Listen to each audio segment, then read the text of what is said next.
Broadcasting across Australia on Dare Media Group radio stations, this is the Sportcat Show, uncovering secret chapters, strange encounters, and the occasional technical mishap. Yeah, that's right. Well, greetings from Atlanta. How is everyone? Sportcat here. Let's start this over again. Hello, everybody. Greetings from Atlanta. We are live tonight, and we will be live on WZQR and WRFN later. Thank you all for tuning in. This is the Sportcat Show, formerly known as the Paranormal Guys. So yeah, I'm back in Atlanta, and the only homework assignment I have to give you all is this will be our last show on Radio X Country. So all of our listeners that are listening on Radio X Country, make sure to come over and catch us on Dare Talk Radio in Australia. So let me bring my beautiful and wonderful co-host out, Jen. Hello, Jen. Hello. How am I doing? I am doing better. Everything is good. Good. Yeah. I forgot to tell everybody, come over and join the live chat. We got a live chat. Denise is here. Denise, we haven't seen you in a long time. Missed you. Chris is here. Chris, keep me on my toes to find out what secret we can get from her tonight. So from you, Jen.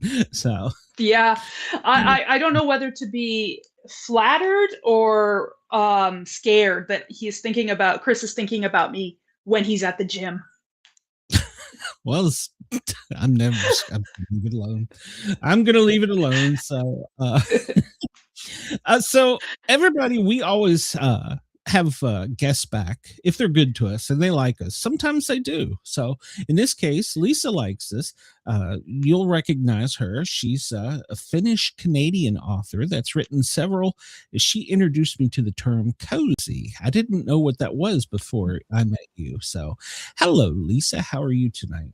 I'm great. Nice to be back. Nice to see you both. We're glad. Welcome back. Thanks. Pardon me while I push buttons and figure out how to use this computer. So amazing. So yeah, when was the last time you were on with us, Liisa? I was trying to think about that. It's been several months at least. I should have checked, but it feels like, the months have just rolled on. I don't know what's going on with time. Right? It's crazy. My grandfather used to have this saying that life was like a roll of toilet paper. When you start out, you feel like you got a lot, but then as you get to the end of the roll, it goes away faster and faster, and then eventually you're like, oh no, what? Oh, what do I do now? Oh crap! Coming to the end. Pun intended. I love it. So great. That's true. That's what I always used to tell him. I've only got so many heartbeats, so I'm not going to run. So. That's right. Yeah, for sure. Yeah, I think it was winter, or I think it was cooler when I feel like I remember. Yes, 100%, because it's actually still light here. Not like it's dusk. We've got the sun setting, but I remember it being like dark and really I felt so late, and now I'm like, oh, 9 p.m. Eastern isn't that late. Yeah. Depends on the season. I started in January, and I think it was January or February that you were on. That sounds about right. Mm-hmm. Yeah. I was thinking she's going to say dark and dreary. I was like, God, you sound like Mrs. Sportcat. So. Well, January in Northern Ontario, I can't tell a lie. It can be a little dark and dreary and cold. Oh yeah, same. Yeah, the sun is. You get up before the sun rises, and you spend all day at work, and then you come out of the office, and it's evening dark outside, and so you don't see the sun for like 3 months. Yeah, it's tough, but we're at the other side. Like visitation rates. Yeah, right. Exactly.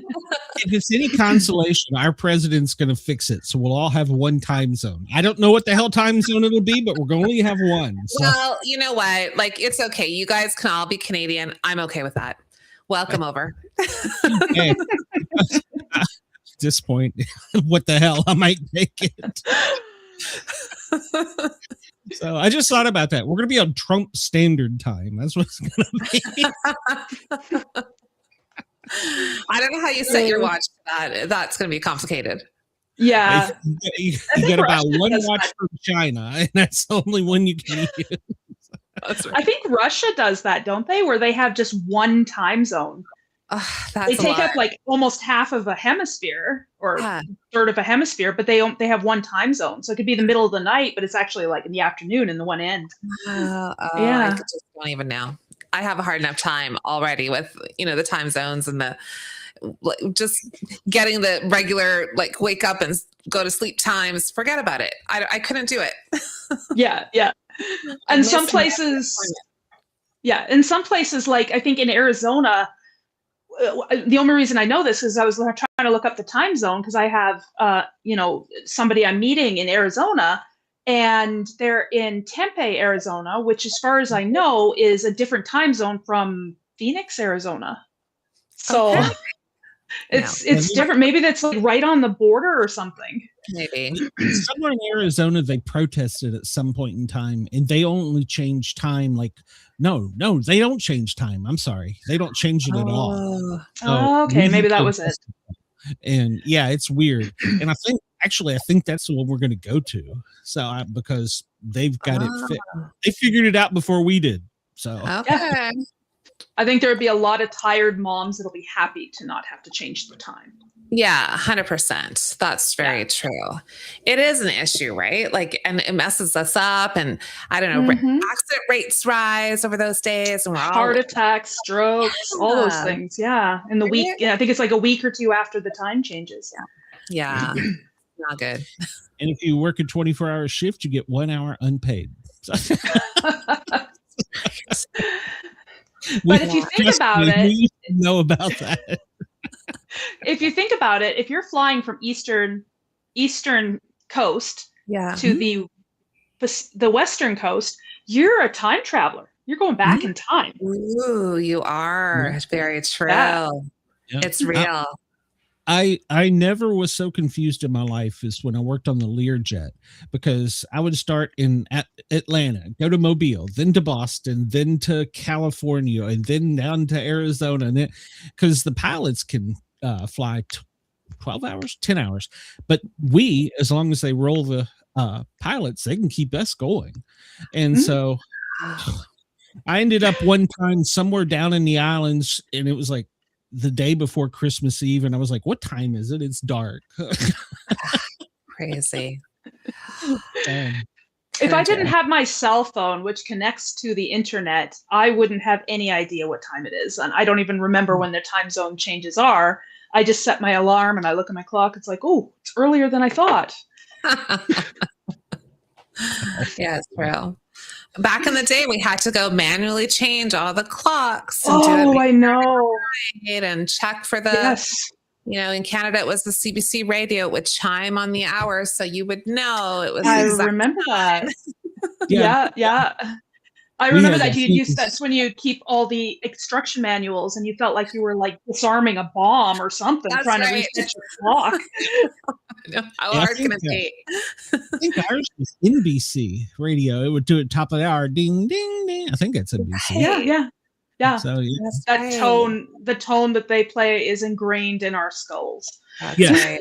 For sure.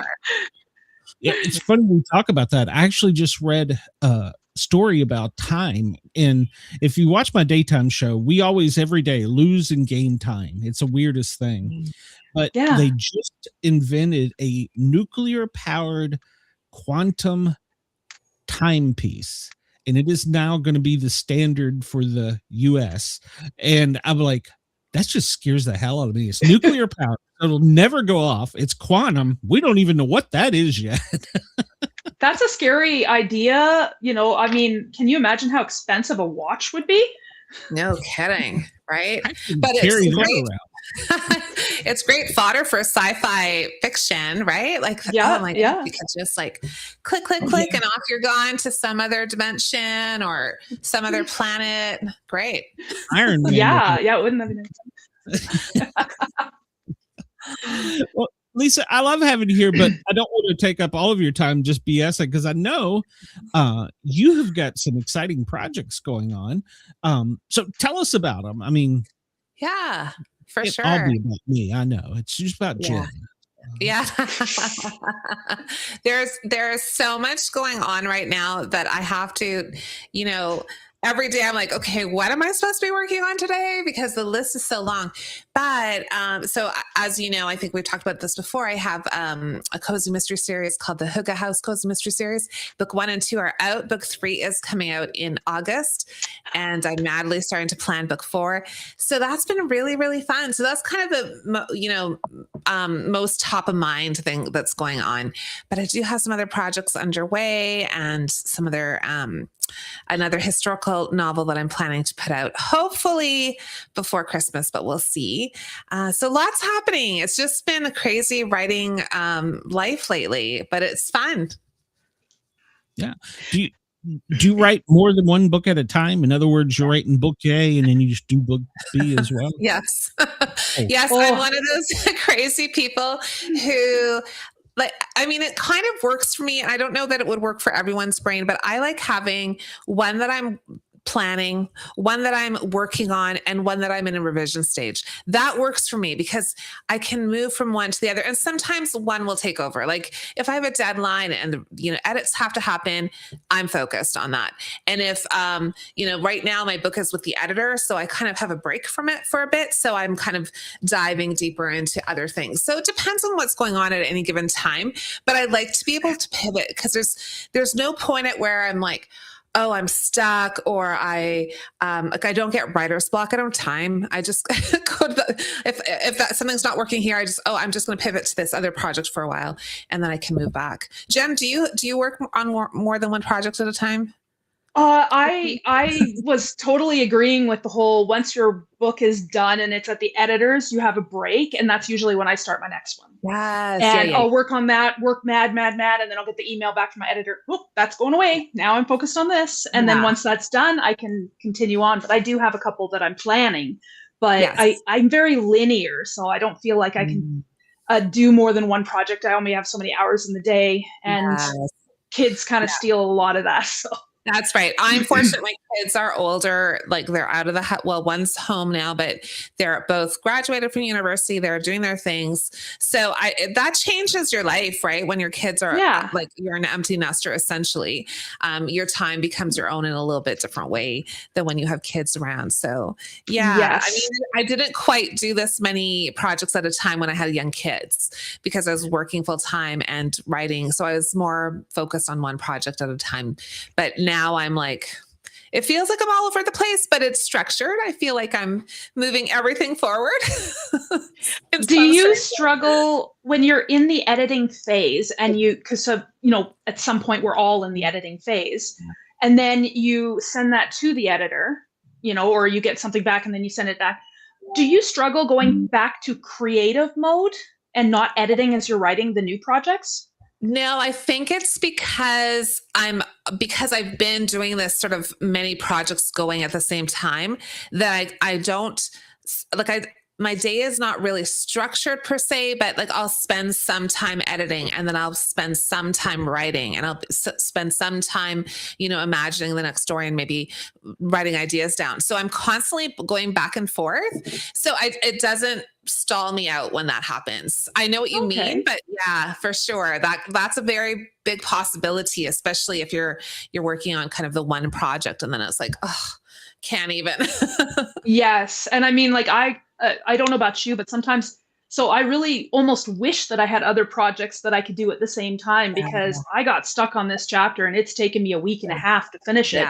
And it's not even that long of a chapter, but I can't turn my editing brain off. And then, I sit down and I'm like, okay, I'm going to write today. And I get and I'm like, right. Because I got a million other things to deal with. So. One more word. Yes. I think I get like a line a day. Yeah. I think one of the things that, if you're a linear writer, that is going to be a problem. But I think one of the things that works really well, if you can let yourself do it, which is hard for some people, to just let that scene be and write the next scene, or write a scene from farther down. And that way you're like, creating, and then your brain is still working on the problem that scene was creating for you. And then when you go back to it, like somehow, oh, it solved itself. Like, why was I finding this so hard? But in the moment, it just feels like, oh, I can't get forward. So, if you can skip it and go to something else and then come back, sometimes. I've very seldom can I do that because I'm like, again, very linear, but I'm using a different program that divides everything into chapters. So instead of being one long Word document where I'd have to like, okay, enter. Okay, let's start writing the next chapter and we'll just insert it later. I'm using a program called Scrivener, which kind of divides things into chapters. And then I can like do a little Post-it note and say, okay, this chapter's not done. And move on to the next. Because sometimes you have to be in a different mood. Move them so easily in Scrivener too, which is great. Yes. I have Scrivener before and it's a great program. Oh yeah. And I just learned how to highlight and make a bookmark note for myself as well. Yes. And I was like, wow, that was a game changer. Why didn't I figure that one out first? Yeah. So good. Yeah. Very useful. Yeah. You guys give me brain freeze just talking about how many projects at once. I can't chew gum and walk. What are you talking about? Jen actually gave me a rub your belly and pat your head. That's right. Jen actually gave me a hint. I was like 2 weeks ago because I've been working on a novel and I've been stuck.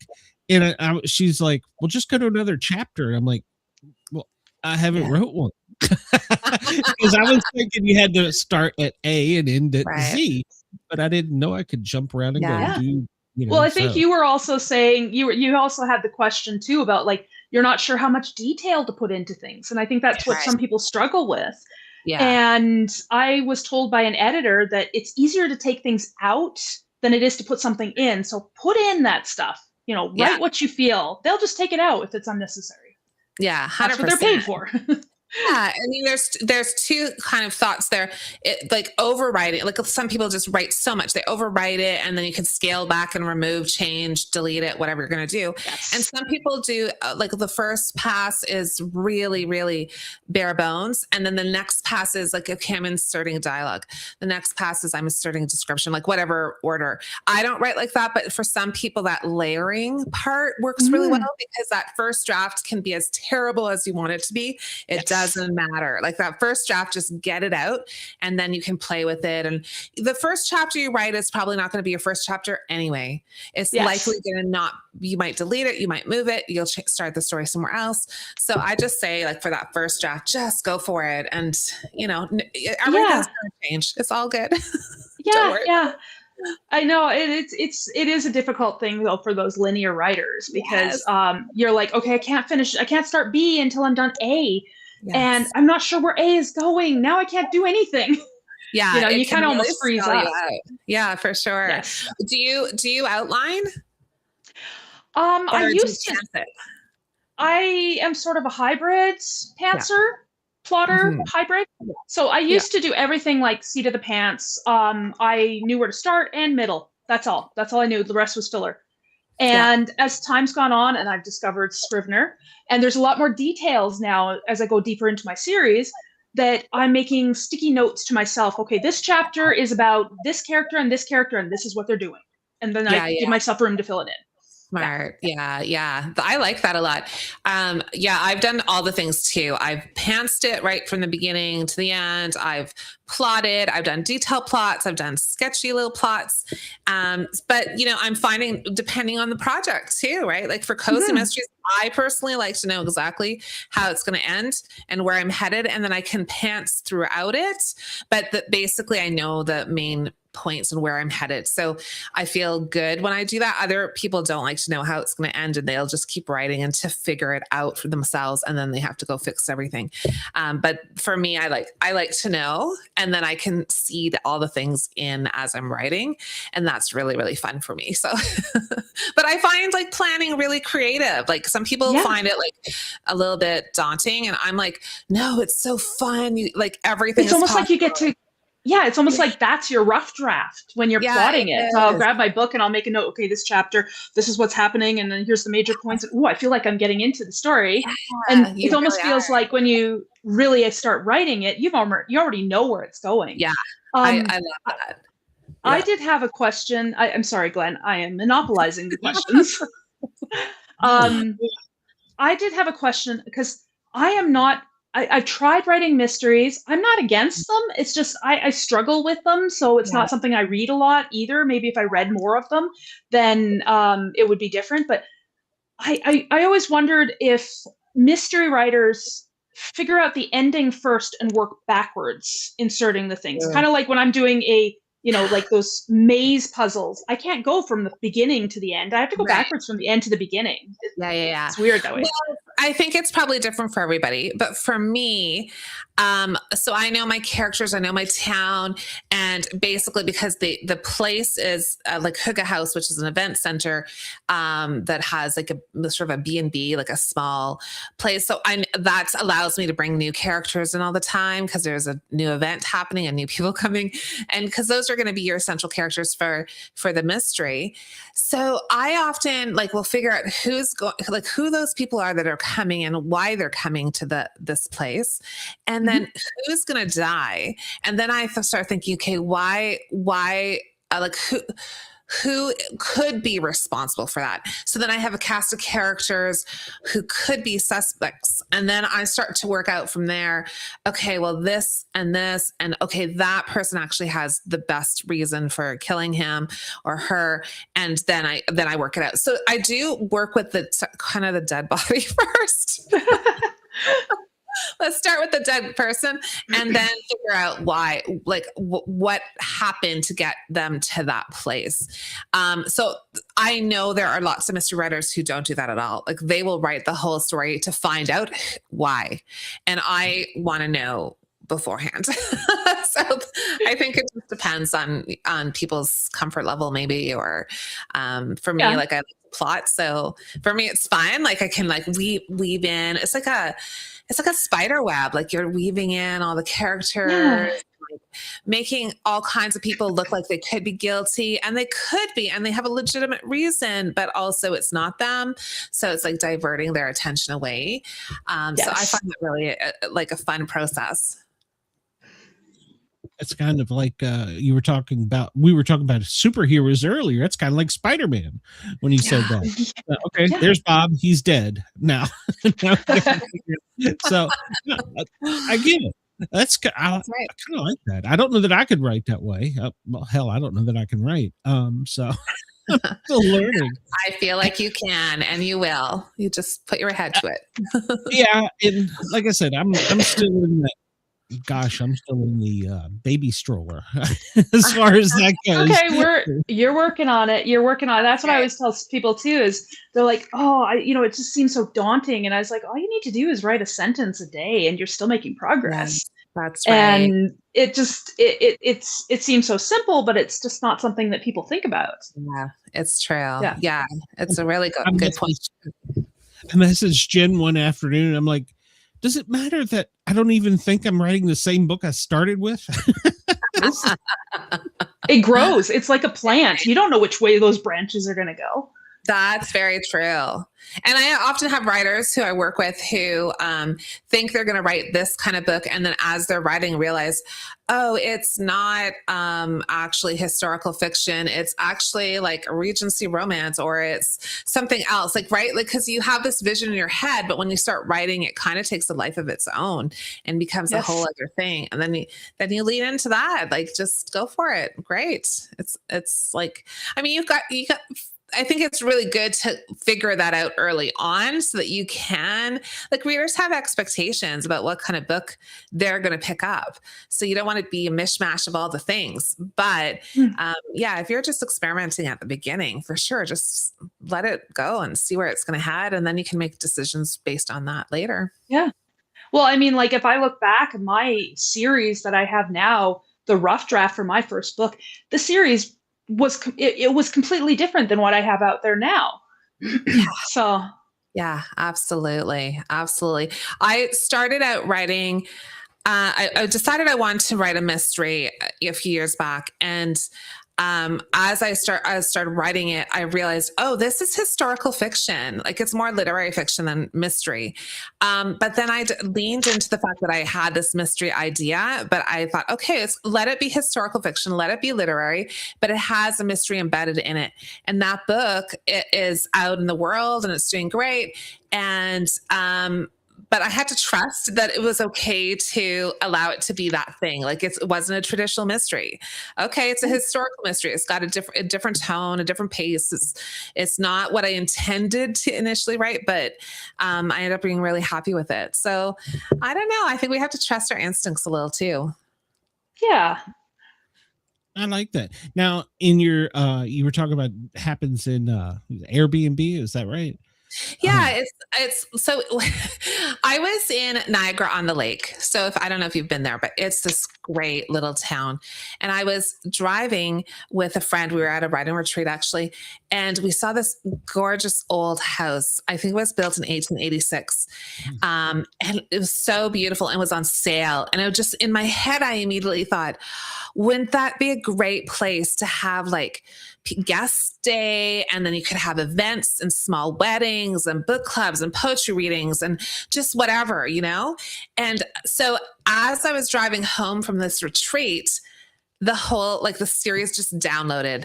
I was like, it's that house. That's the place. That's where it's set. I even got like, this is so crazy, but, I got the floor plans because the house was for sale. So I was able to download the floor plans, and I was able to see inside. Like they had those video tours and pictures of the interior. So obviously I've changed things, and I've, you know, I've done what I needed to do for the story. But essentially that house was the inspiration for Hookah House. And then I set it not in the same location. I moved it north, and I moved it into sort of a small fictional town called Lakewood. It's on the lake, and it's got forest behind it. So it's really encompassing nature and like all that Hookah ideals. But it's this grand old lady of a house that they're renovating bit by bit and making into this place where people can come for a B&B or come for a small wedding or whatever it is. And it's just so fun to have, like, I actually thought, oh, if I could just buy that house, but I don't think my husband would have been too pleased with me if I had come home and said, guess what? We're moving. And it had a ghost too, which I loved.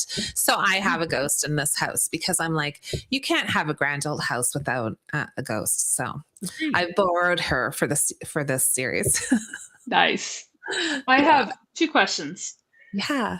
You sound like an architect when you're talking about, like, I changed the layout and I moved the house from there to another place. And I'm sitting there thinking, you sound like an architect. And 2, what is hookah? Okay. Oh, I love that question. So Hookah is a Danish and Norwegian concept that means like coziness, comfort, contentment. So imagine yourself on like go back to January, and you were like, it's cold and dark, and you have a fireplace going. You've got a cozy blanket. You've got a cup of tea. Maybe you have a good book, some candlelight, maybe some soft music. That atmosphere is Hookah. Maybe some close friends hanging out, just feeling relaxed and comfortable and just like low key. So I called it Hookah House because I'm leaning into the Scandinavian and Nordic ideas that I love so much. I'm Finnish myself, and my character is half Finnish, half Norwegian, and her business partner is Swedish. So I get to pull in all these different characters with different backgrounds. And Hookah is like the ideal of what they want the house to represent for guests. And then, so the first book is called Hookah and Homicide because on opening day, of course, what do they find on the doorstep? They find a dead body. So I love the idea that the title is like completely opposite, you know? Very contrasting. Exactly. Yes, so contrasting. It made me laugh. So I'm like, oh, that's the title. Sounds like a great place, except for somebody dies every week. So. Right? I know. I always think about those, Agatha Christie books and all the different small town mysteries. Like, how many murders can happen in the same small town?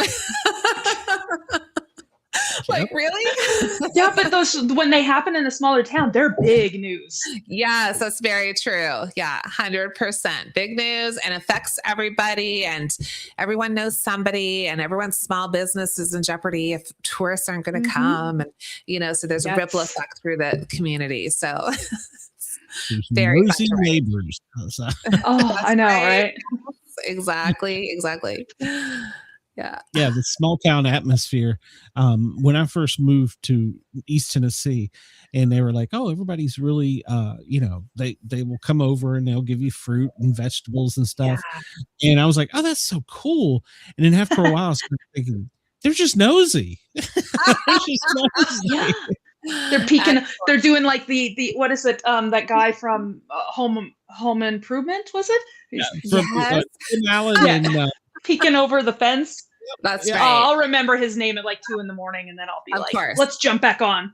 Yeah, we 100% know who you mean, though. I can just picture him now. Yeah, for sure. Yeah. I'm also I'm in Greater Sudbury, but I live in a small, what would have been, I don't know even what you would have called it, like a little township at some point.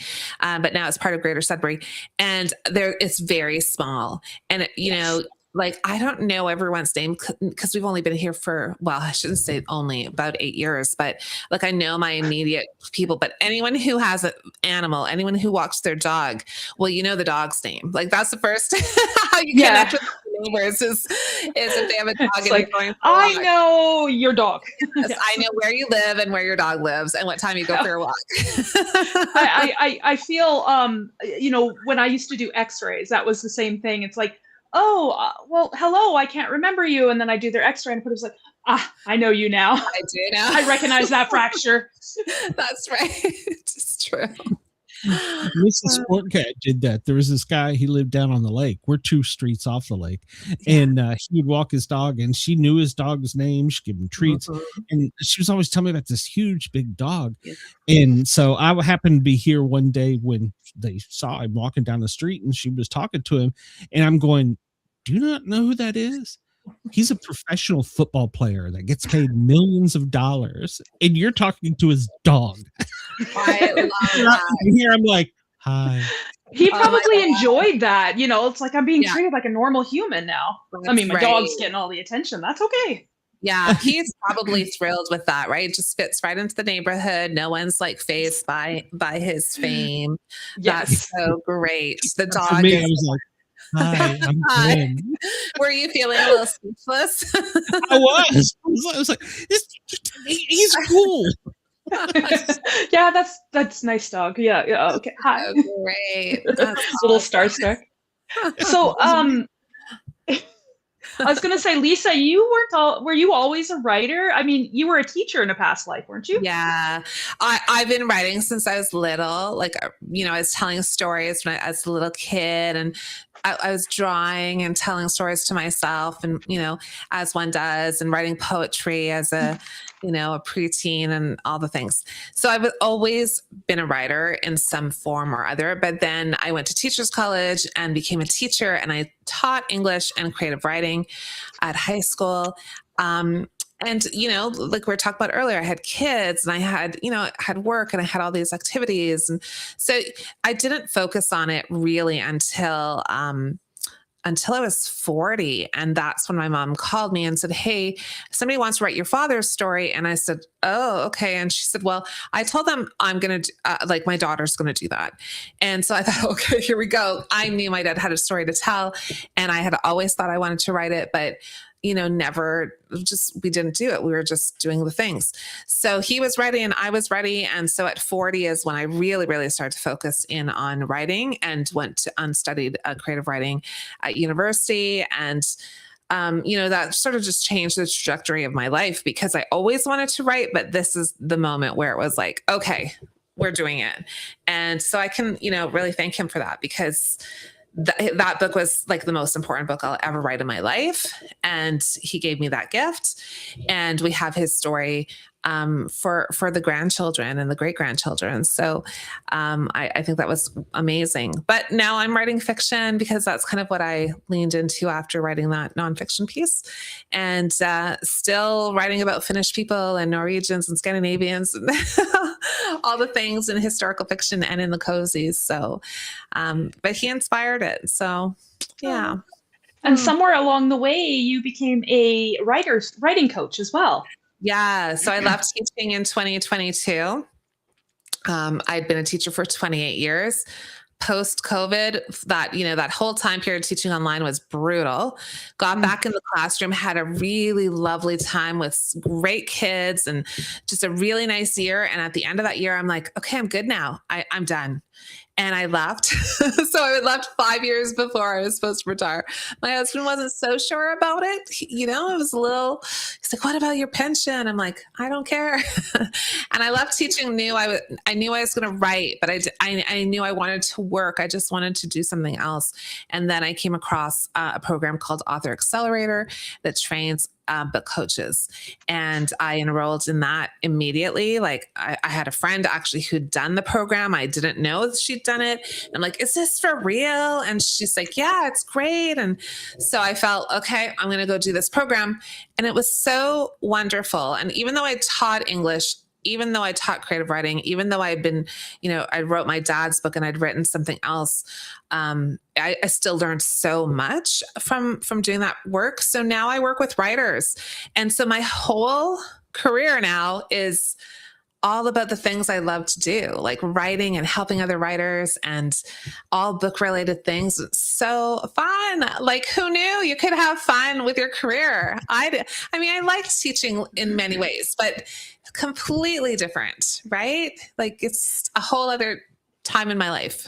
Love it. Yeah, I don't know who said it, but if you do what you love, then you'll never have to work a day in your life. Yeah, right?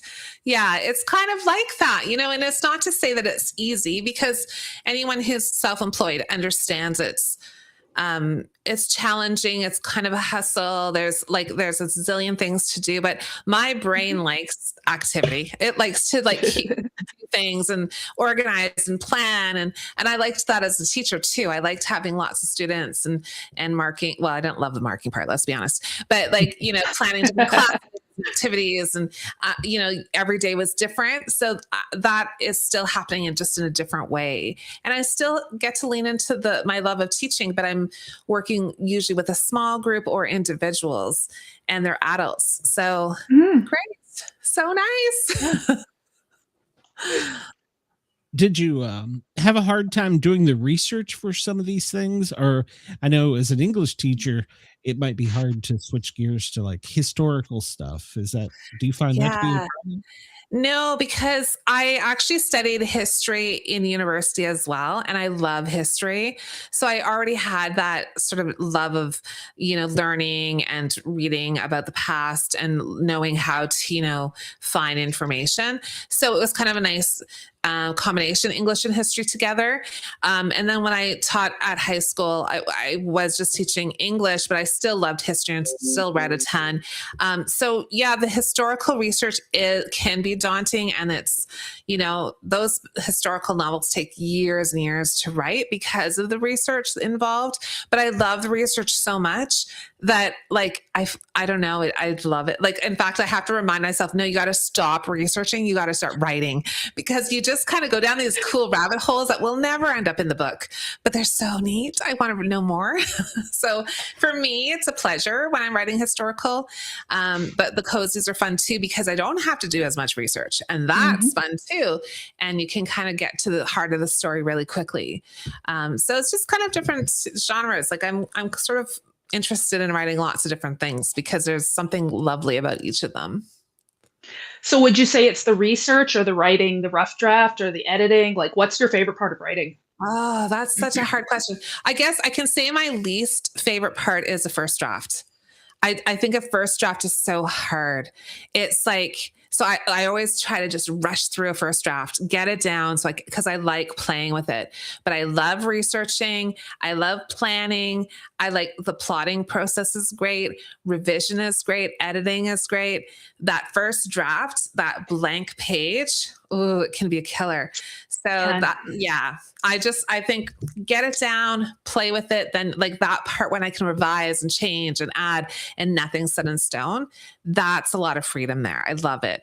But I don't know, first drafts, maybe there are people out there that love them. I'm not sure, but I just find it hard. I'm I don't know. There's a lot of doubts creep in.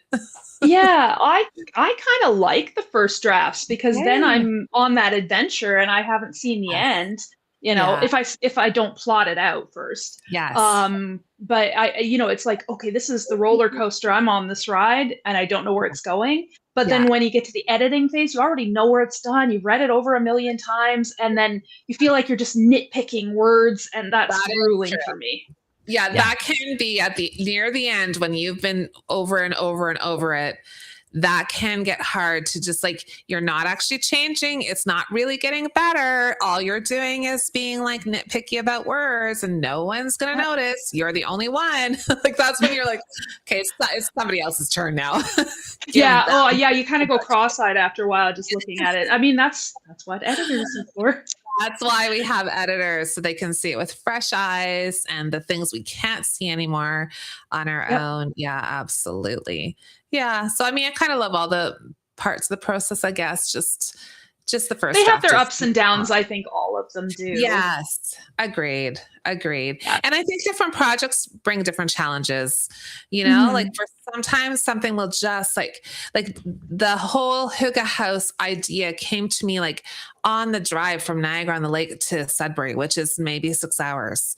It just all came to me. Whereas I've written historical novels where I've really been working through it and still been like, what is this story? Like, what am I trying to do here? And like, it's kind of like plotting through it.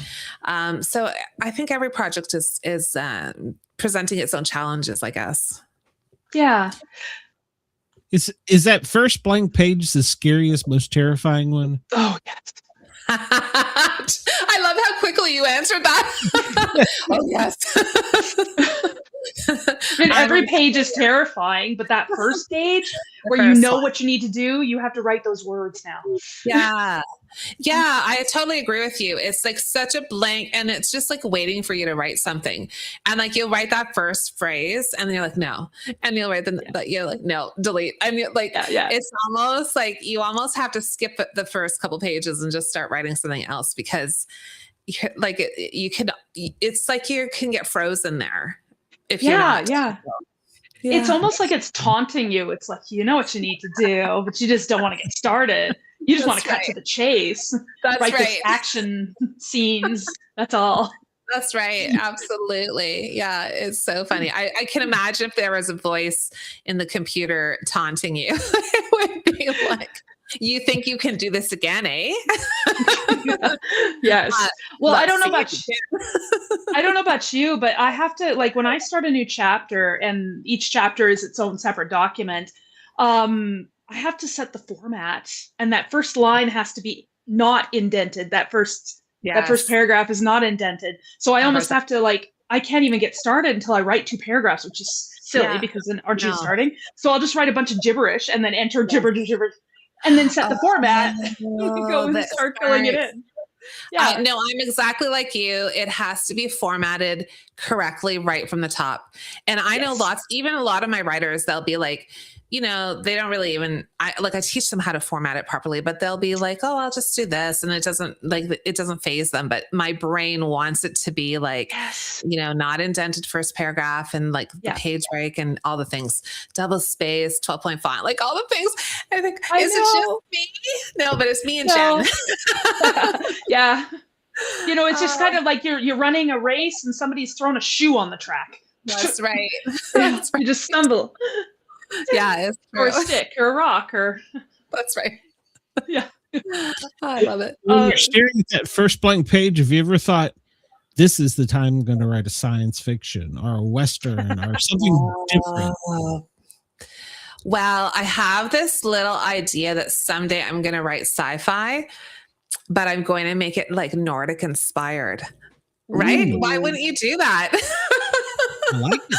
I don't know what that would look like, but I think that would be so fun. Every once in a while, I get these really strange ideas, and I think, that would be so fun just to do it for just for myself, right? Maybe one or two other readers will love it. Is there any genre that you wouldn't write in? I don't think I would write erotica. Not for me. No. Spice isn't my jam either. No, I don't want to do the spice. Somebody else can do that. Have fun. Do your thing. Great. Not for me. But no, I don't think there's any genre I wouldn't write in, because I think like at the end of the day, like, it's about character and it's about a person's transformation.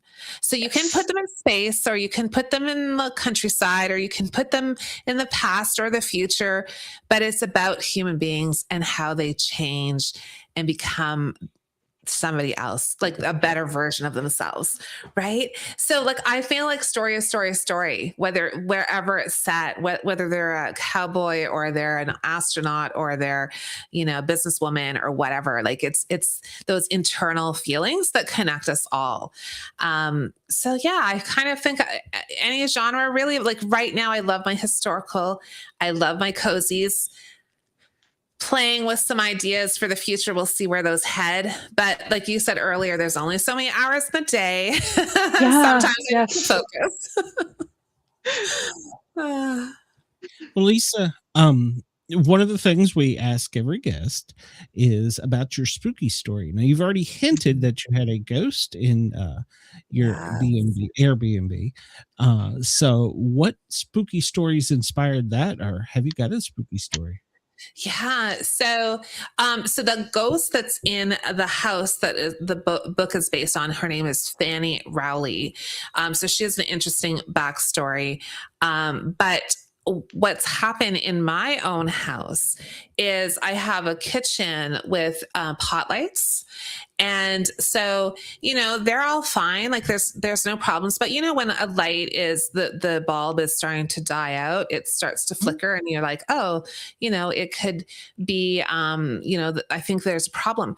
Well, I was in the kitchen one day and my husband was cooking, which thankfully he loves to cook. So great. And I'm under one of these pot lights and it starts to flicker. And I think, oh, we should change that. And he notices too. And I moved into another part of the kitchen and that one stopped flickering and the next one started to flicker. And I'm like, whoa, that's weird. And so I kept changing locations in the kitchen and we watched as the flickering continued to move with me. Wherever I went, it flickered above me. And that was so strange. It wasn't scary, but it was like strange. So I thought that was weird. And then my kids were home. My daughter came home the other week. She was working from home and we're all in the kitchen and the flickering just went a little crazy just around where we were kind of congregated. And I thought, because there's nothing wrong with those light bulbs. They aren't old. They're not like, there's no problem. So I think there's somebody there who's just like giving us a little nod. We see you looking out for us. Not spoiler alert. Have you seen Stranger Things? Ooh, that's a whole other energy right there. I have seen Stranger Things. This was the Stranger Things light or Stranger Things like cozy. Because I actually felt like it was nice. I felt like that was energy that was nice. And I felt like somebody is watching over us. And so it didn't give me the creeps, but it was definitely strange. Yes. When you first noticed it, did you verbalize it or was it up here? The first one, I was like, oh, that's weird. And then I'm like, oh, I think that we need to change the light bulb. Like I just went straight to, but then when I moved to another place in the kitchen, that's when I was like, And then when it kind of followed me and I kind of zigzagged into different spots, like not quickly, I'd stand somewhere for a while, and it would flicker. And when my husband, who does not believe in any of this stuff, when he said, what's going on, then I'm like, oh yeah, okay, this is for real, because it's not just me thinking crazy ideas about it. He's noticing that there's a real pattern here and that it's following me, or it's like, yeah, I guess following me. So I don't know if my husband can be convinced. I feel like something's up. Well, it's good to give you like a warm feeling that didn't give you the creeps. So that was good. No creepy feelings. And, you know, I've had some strange occurrences, but they've always been nice ones, like where I felt like that, like I do think it's my dad looking out for me. And Aww. I always do. The other weird thing that happens, I might have talked about this last time, is I see the number 14 all the time. I see it on the clock. I see it all over. And some people say, well, maybe it's just because you're connected to the number. That's why you see it. But I don't know. When you wake up at 4:14 in the morning, like, really? I just happen to see it. I don't know. And that was my father's lucky number. And I've been seeing, since he died in 2018, I've been seeing 4s and 14s all over the place. And again, not creepy, just like I even in my head, I say, hi, Dad, so it's kind of a nice thing. I feel like there's a connection there.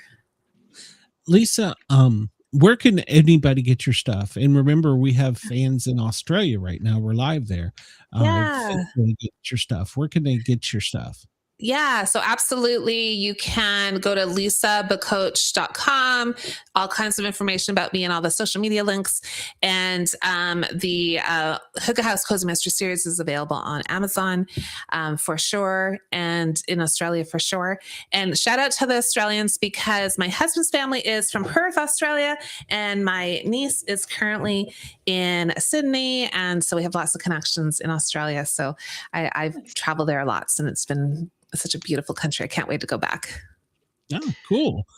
Well, when you get some more books under your I don't know, as a belt or whatever, will you come back and visit us again? I would love that. Yeah. I would love that. Thank you. I'm sitting here thinking, going, oh, how can I finish this sentence? But that's okay. I'm sitting here going, yeah. Well, you saw the hamster up there. Yeah, CB, I saw the. Before we get out of here, CB had some questions for you, sure. And I'm going to rapid fire them to you here. He wants to know if anybody thought of using astrology, and then he asked about if anybody had ever thought about using tarot cards for ideas. So, what do you think? I love those ideas. I love the idea of, I don't know if he's familiar with human design. Design's really interesting. And I think that makes for really, like, if you take your character and look at it from a human design perspective, that would be so fun to develop your character that way. I don't know. I've done some like those online free like personality tests and kind of plugged in my character stuff just to see what comes out. Yeah. So fun. Yeah. Well, last week we had a guy that made killer tarot cards. Is that right? Yeah. Yep. From Accident or serial killers. So, Lisa, I got to let you get out of here because, we're running out of time against Heartbreak. I really am glad you're on. And if anybody wants to get in touch with you, it probably won't be tonight. It'll be tomorrow or the next day. I'll get all your information in the show notes, and they can get in touch with you. Amazing. Sounds great. It was so good to see both of you again. It was lovely. Yeah. Yes, ma'am. I'm glad you come back. And next time, just turn your watch off. So yeah, 100%. Yes. Technical difficulties aside. As long as you didn't come on like this. Exactly. All right, Lisa, have a good night. We'll talk to you soon. You too. Bye. Bye. It was so great having her back. Oh, I had so many more questions. I was like, darn it, the time's up already. I know, we do that every week. And we're going to have to figure out a way around this. I don't know, because sometimes I almost feel like I cheated the guest because I didn't ask the right question or I didn't ask enough. But that's the nice thing. If they like us, they'll come back and visit us. So, well, and I think a lot of people, they can learn about the books by reading the books as well. But I think a lot of people want to know about the author and who they are as a person and their journey and how they were inspired to write as well. So that's just as important as the book. Yeah, that personal touch. That's true. It's true. All right, Jen, get your plug in for the first hours because this will be broke up into 2 hours. Where can they find your stuff? Check out my website at jmshawauthor.com. I've got links to my books online. They're available through Amazon. through Amazon.com, Amazon.ca. They're available through Amazon in Australia. They're all on Kindle. The first 2 are on Kobo. The rest will be eventually. And on my website, you can find my links to my socials, Facebook and Instagram, so you can follow me along and see what else I'm writing. Yeah, because you got more stuff coming out. So yeah. Always. All right, everybody, hang on, because as you know, there's always an hour or two, and we will be right back. Thank you, WZQR and WRFN, and of course, our dear friends down in Australia. Let me push a button here. Broadcasting across Australia on Dare Media Group radio stations, this is the Sportcat Show, uncovering secret chapters, strange encounters, and the occasional technical mishap. Now, we won't talk about those technical mishaps. Hello, everybody. No. Hour 2 of the Sportcat Show. If you missed hour 1, come back and find it under YouTube, under the Sportcat Shows. You're going to like it. And hello, by the way, WZQR, WRFN. I feel like I'm going to do this in triplicate sometimes. So as you know, we have 2 authors every night, and CB says maybe we do one at a time, but well, it's so hard. But our next author, tongue-tied, our next author, Allison, is can't talk, is writing with Zero AI for an entire year. She did this challenge. Yeah. So Alison McBain is her name. Let's bring her out here. She's been hiding in back. Hello, how are you? Great. Thank you so much for having me. Oh, it's our pleasure. Yeah. So tell us a little bit about yourself too. Yeah. Go ahead. I'm curious about this challenge that you did. Oh yeah. As well. Yeah, so what I did just when AI had first come on the scene, I wanted to bring attention to it. And I am not just an author for myself, I'm also a ghostwriter, I'm an editor. I've learned how to write pretty quickly for clients. So one thing that I wanted to do was sort of take on the human aspect of it. So I started this project called Author versus AI, where I was writing a book a week for most of a year. And then ended up, after doing this for most of a year, I ended up with 34 book drafts. Good Lord. That's almost a full year. Like there's 52 weeks in a year. That's more than halfway there. That's true. I was planning on doing it for a full year. I got tired. Understandably. My brain would have fell out. I mean, I like NaNoWriMo is difficult enough. Yeah, and you know what? NaNoWriMo is no longer around because I don't know, maybe it exhausted itself. Yeah. How long was each of these books? So I went by the classic definition of novels being 40,000 words and above, and they weren't much longer than 40,000 words. I think the most was like 46 or 47,000 words. So all of them, these were all first drafts. They all needed more work afterwards. Did they follow each other, or were they total separate storylines in each? I actually some were series, some had 2 or 3 books, but most were standalones. How did you come up with that many ideas? It took a lot of work. So I am a plotter as opposed to, a pantser writing by the seat of your pants. So basically I spent the 6 months before I started this project just coming up with ideas, doing chapter by chapter outlines, doing character sketches, like doing all the work.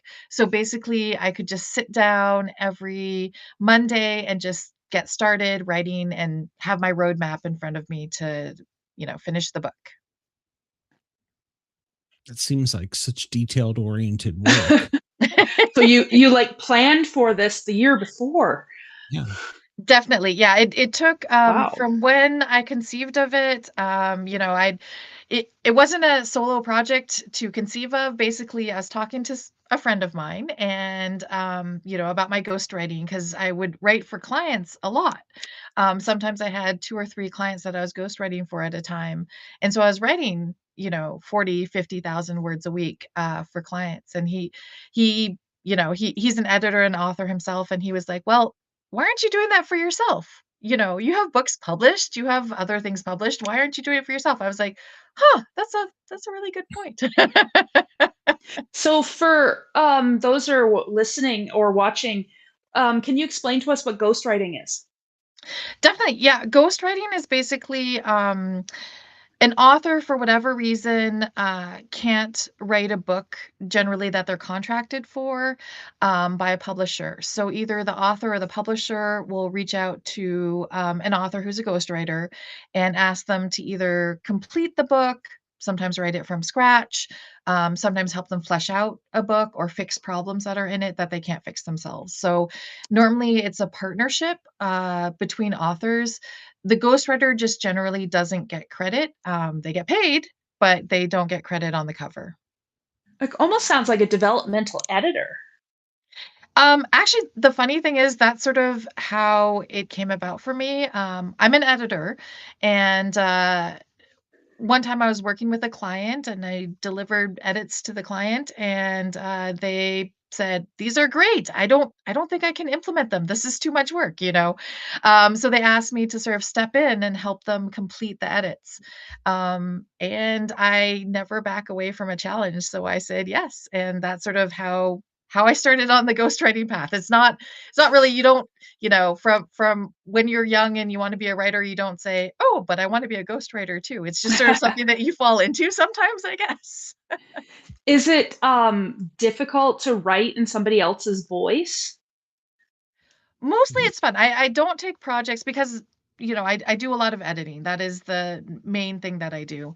I don't take on projects that I find that I would have a hard time stepping into. There are some voices I think that I could definitely not do because I couldn't identify with a character, right? But for sure, like that, if there's a project that calls to me, if there's a genre that I'm like, I'm very comfortable in this genre, I will definitely pick it up. Yeah, that was going to be my next question. Do you hop from genre to genre? Oh, 100%. Yes. Good stories are found everywhere. So it doesn't matter what the background is. You can find an awesome story that is set on an alternate world. You can find a great story on a spaceship or, looking at a dead body on the floor and trying to solve who killed them. There are great stories everywhere. So yeah, I write in all genres. There are ones I'm more comfortable in, of course. We all have our favorites, but Yes. yeah, I love a challenge. And yeah, when I was little, I always wanted to be a writer, and I always wanted to write a book in every genre, and I think I'm pretty darn close to accomplishing that. Do you ever become invested in the person that you're ghostwriting for? Do you ever become invested in their story and like, I want to see where this goes? Well, I do fiction, so I'm not doing the nonfiction telling someone else's story. But I love it. I've done series for authors before, so I do become invested in the world often. There was one fantasy series that I did, which was so much fun, and I was really happy that it was a series, and I got to write. I can't remember. It was either 3 or 4 books in that series, and it was a lot of fun to step into that world and really develop the characters and spend some time with them. Do you sit and at times kind of meditate, or how do the ideas and thoughts come to you that this is a good story? So this is something that other authors might hate me for saying, but I'm never short on ideas. I just, there are ideas all around. Like I read a lot, and that I think is a very key part of being an author. So I'm always reading, especially nonfiction articles. So I will read in, everything from science articles to, articles about the weather or history or, archaeology. Like there's so many interesting things out there. So the problem, I guess, is like having too many ideas and not enough time to Yeah. write them all. That was actually perfect for my next question. Is like, how do you balance everything between family, work, writing, creative? How do you balance everything? I I'm not 100% sure. It just sort of happens. Well, all my kids are creative too, and they're getting older now. So they all have their own projects. They all love to do art. In fact, my oldest, not this upcoming year, but the year after, is going away to school, and she wants to go to art school. And I know, back in my day when I was a kid, like parents would always say, no, don't go to art school. Instead, I'm like, yes, please, all of you go to art school. This is great. I want you to be creative. It's fabulous. Yes, I remember growing up, and it's like, yeah, get a day job, but make it Exactly, a hobby. or become a doctor, or become a lawyer. Yeah. I'm like, no, become an artist. I kind of picture you like a literature voyager. You're like that Viking that is sitting there in the library ready to absorb anything. That's kind of the way I'm picturing the way you're talking about it, because it's fascinating. I don't know that I could come drawing up with feather sword out of a feather pen out of the sheath of your hip. Instead of a sword, it's like a feather pen, ink pen. Oh, definitely. I have those. I have a feathered pen, actually. I have one I got as a gift, but it came with like little ink pot and stuff like that. I'm just like, I'm going to drop that. I'm going to spill it. It's going to make a disaster. Oh, of course. Yes. I was actually just trying to read George Washington. He had written a document, and I was trying to read it today. I'm like, how the hell did they translate this guy? It's like doctors, and they write and they scribble, and then you have to try to interpret it. It's like another language. It definitely is, yeah. And a lot of people these days, like, they're not teaching cursive anymore in school, in a lot of schools. So basically, we're sort of at a huge turning point where a lot of people down the line won't, when these kids grow up, they won't be able to read a lot of these historical documents. I'm thankful that my kids are learning cursive in school, but I was going to teach them that's it good. anyway. Yeah. I mean, like, how can you even sign your signature if you don't know how to write cursive? That's true. Yeah. Write a check. Well, I'm showing my age, but some place you still have to do that occasionally. So yeah, it's like, do you just scribble so it looks good? And I don't know, they can't read them anyway, but still. Well, of course, as authors, you're supposed to have a signature. So, or artists. Artists are supposed to sign their paintings. Exactly. Work. So it's very necessary. Have you ever thought, I'm going to toss a real weird genre at you, a comic book? The funny thing is, so I also have a webcomic that I do. And right now, so originally I just published them online. They were just for fun.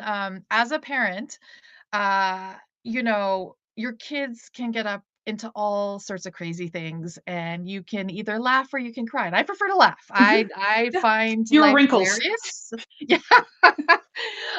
So I started when the kids were young, I started drawing a comic called Toddler Times. And I would just put them out there. I had my own social media channel for them, and people really liked them. I was surprised because I was like, I'm sort of like a Dilbert type of artist. I'm not super like my art is my words generally. But they're very simple drawings. But people like them. And now they're getting republished in a magazine, and I'm further expanding them. So when I hit a certain number, I'm going to put out a comic book. Wow. Did I hear her correctly that your kids were creating their, experiencing their creativity on the walls of your house? Expressing themselves through images. Yeah. So when my kids were little, we got this sort of clunker of a house. It was definitely a fixer-upper. And so, we had planned on improving a lot of it over the years. And so I was like, have at it. I drew on the walls, they drew on the walls. It was totally okay. Like we were going to, eventually fix it up, remove some of these things. So, and I don't know, like I just keep that habit. So the kids can draw, they have their rooms, they can draw on the walls of their room. We have different doors, they can draw on those. So yeah, it's fun. If you feel like drawing, just express yourself. I think that's a great way to grow up. It's a time capsule too. Yeah. Yes, that's And true. I mean, like, you can always paint over it. Actually, when I was younger, we moved into a house where one bedroom, and it looked very dark and like gothic because everything was painted black, but it was chalkboard paint on the walls and the ceiling, Oh, and it nice. was marked on all over the place. Oh, I love that. It's cool.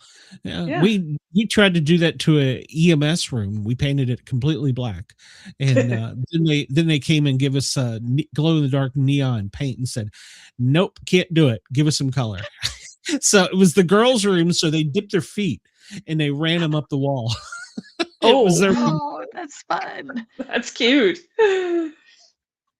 So, but yeah, it's like a time capsule, but you're going to never want to sell the house now. Yeah, or paint over it.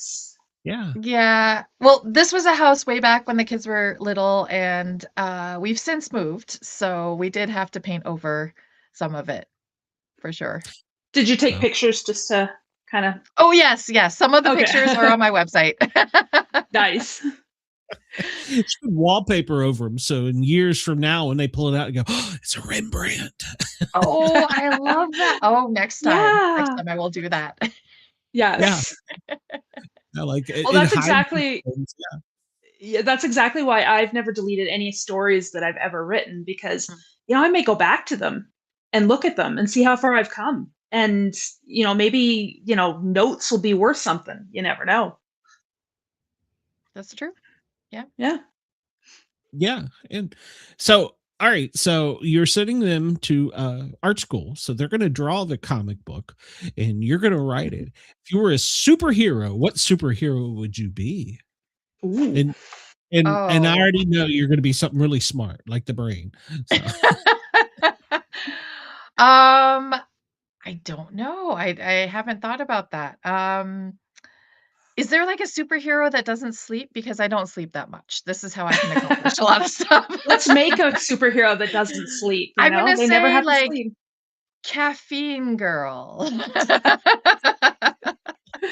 No, Java girl. Because isn't that another name? That I like sounds really that. cool. Yeah, I like Java girl. Sounds more creative. At day, she's a barista. At night, she's a superhero. She can balance like nobody's business. Life, night, everything. You get more hours in the day. Can you imagine how many more hours in the day you would have if you did not have to sleep? Oh, yeah, 24 hours. It would be awesome. I'm glad I stumped you with that question because I was trying to read you and I was like, wonder what superhero she would be. So I like that though, and it sounds stupid, but like you were talking about, you come up with these little tiny ideas. Just like we were spitballing, something could come from an idea like that, just sitting around the kitchen table even. That's true. You never know. I might make it into my comic. Exactly. Java girl might appear. Yeah. Sounds cool. Yeah. I was going to say, we already have one person that buys. CB was wanting to find your comics. So, Oh, okay. Yeah, definitely. So right now they're being republished in a magazine called Bewildering Stories, which is an online magazine. It's been around for over 20 years. So you can find all of them there. Okay. Go ahead, Jen. Sorry, cut you off. I was going to go back to the AI challenge that you did, the Sans AI. What inspired you to do that? A lot of different things. So one, I talked about how I always have like tons of ideas and never enough time to write. So that was part of the inspiration, because it allowed me to sort of like try out all these ideas that were, hidden in my computer for so many years. But a bigger reason was because with AI sort of coming on the scene and people not knowing, I'm talking about the LLMs. And people not knowing how it was affecting creativity and being worried about it. I heard, especially because I work with so many authors, especially new authors, they were worried. They were like, well, why should I become a writer? Like the computer can just do it for me. You press a button and you have a book. Like, why should I continue with this dream of mine? And so I sort of wanted to have this be inspiring. Like, a human can take on this gargantuan task. It's like David versus Goliath, and stand up to the giant. Like the giant, like these companies are huge and they have tons of money and they're stealing authors' work. And there's a whole bunch of really bad stuff out there that you can focus on as a writer. But I don't know if you've been following the news, but there's been more and more backlash against it.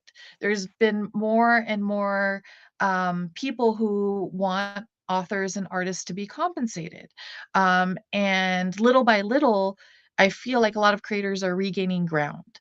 And so this was sort of like me trying to open the conversation and to sort of keep the torch going as we navigate this really uncertain time for creators. And you can hear a lot of doom and gloom, but I'm a very optimistic type of person, and so I will keep on carrying on, until my last breath, I guess.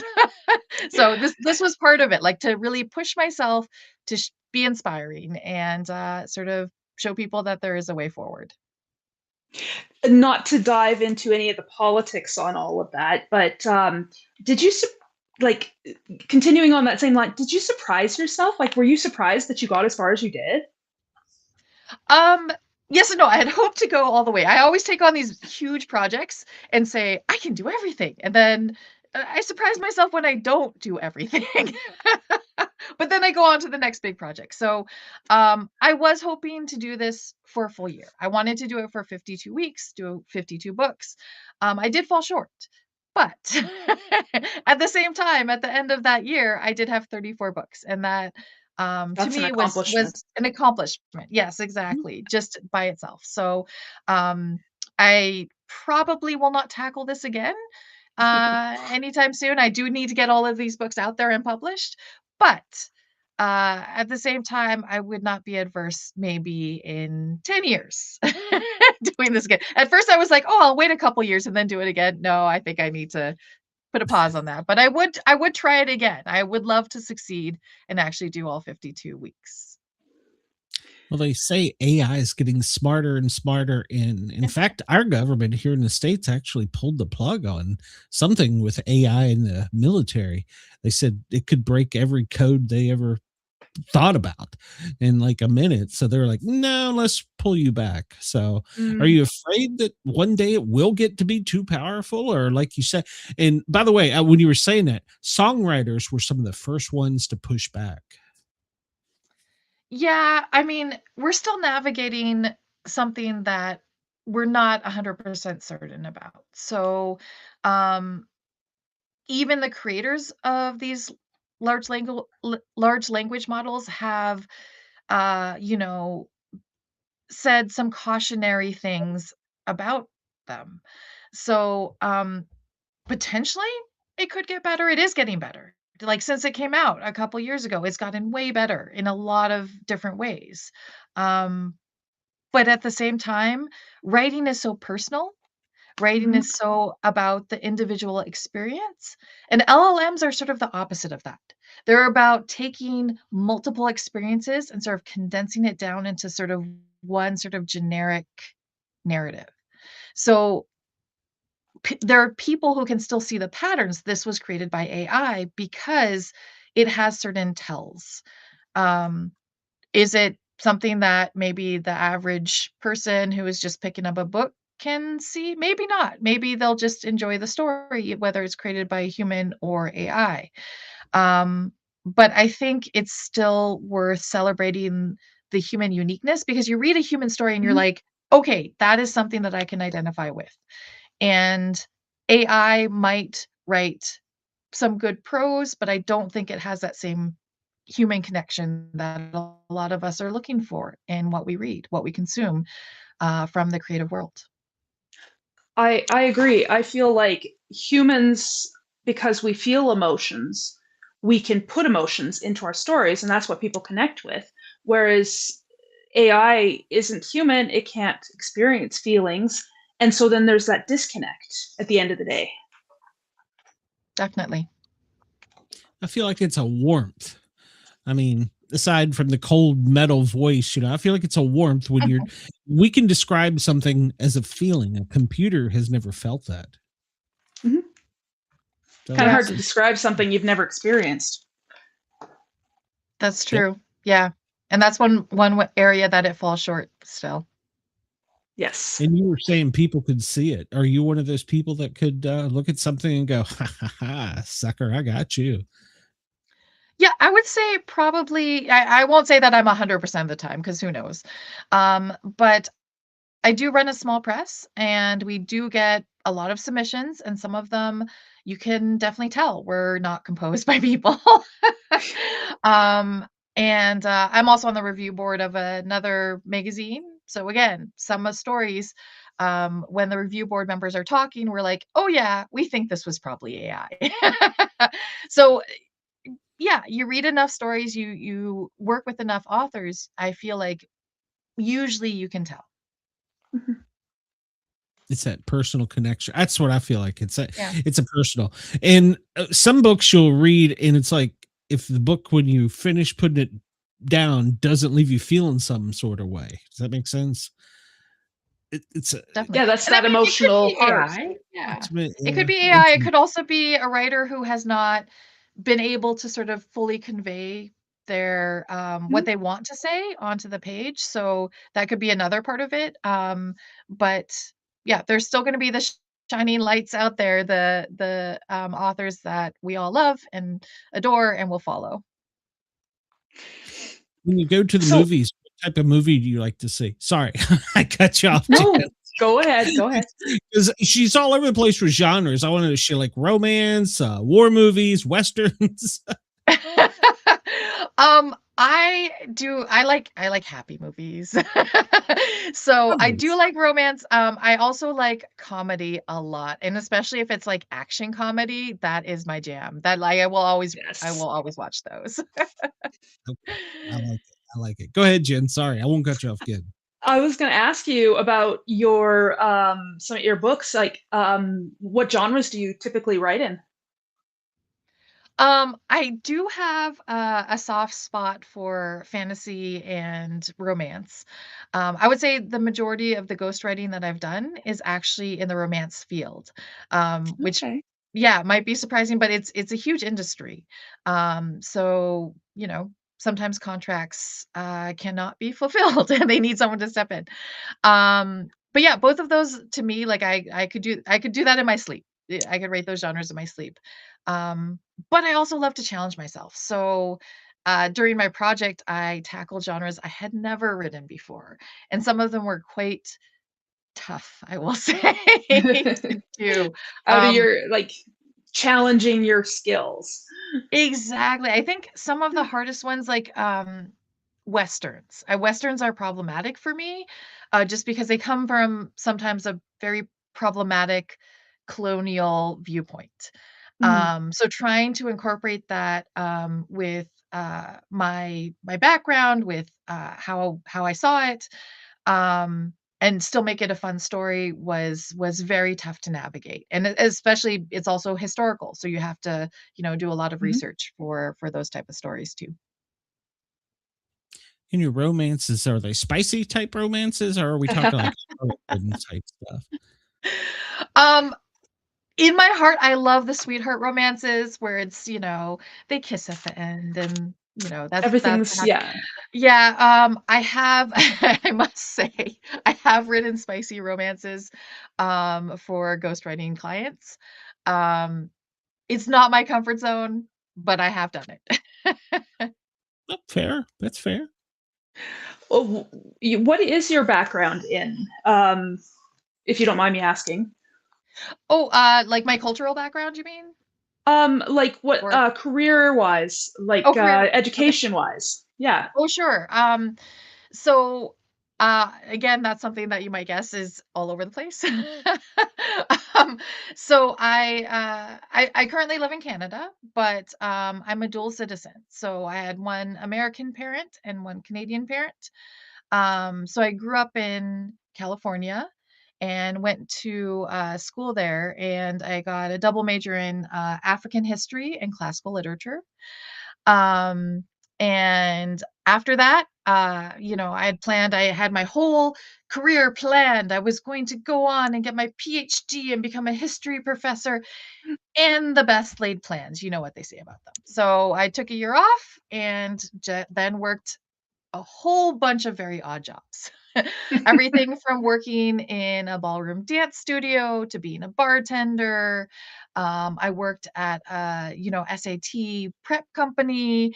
I worked for a kids soccer place. So I gained a lot of life experience before I, settled down, had my own family. And I think a lot of that was fun, and some of it was terrible, and it informed my stories so well. Like having that, both good and bad experience, working tons of different jobs, encountering so many great people, awful people, it informs your life experience. I like to say I didn't become an author before, I hit my 30s because I didn't know enough about the world. I'd always written, but I needed more life experience to really make my characters feel authentic.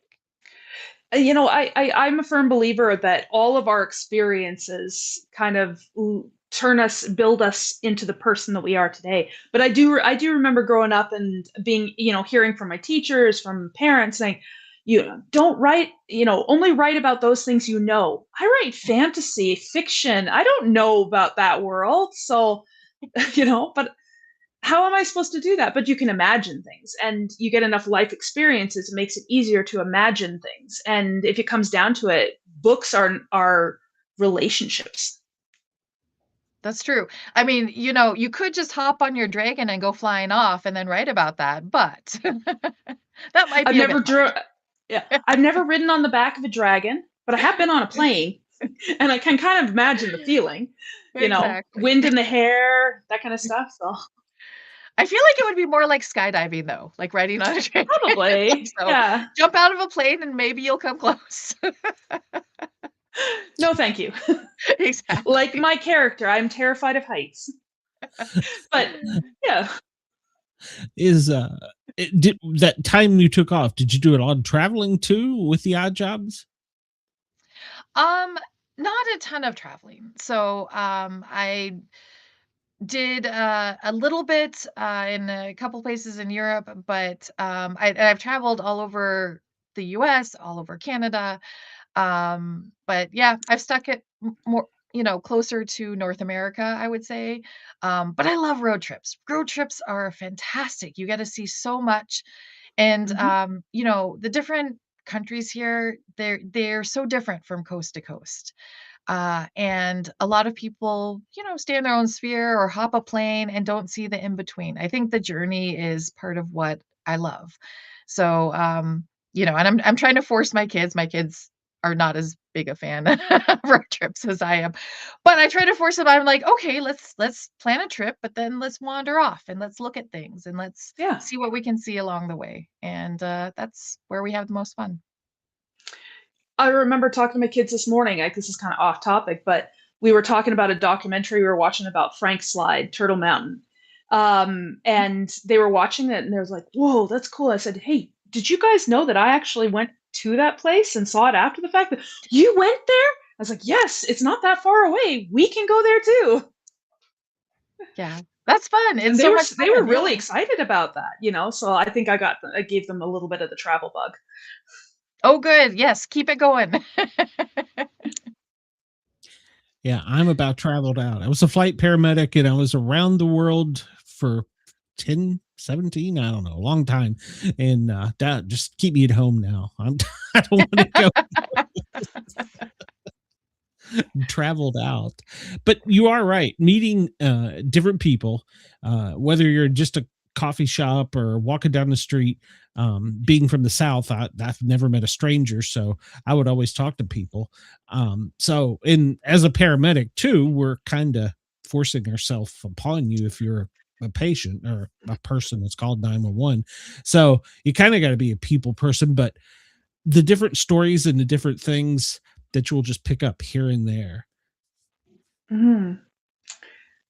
And I know when you're talking about the travel bug too, sorry, stuck on that topic.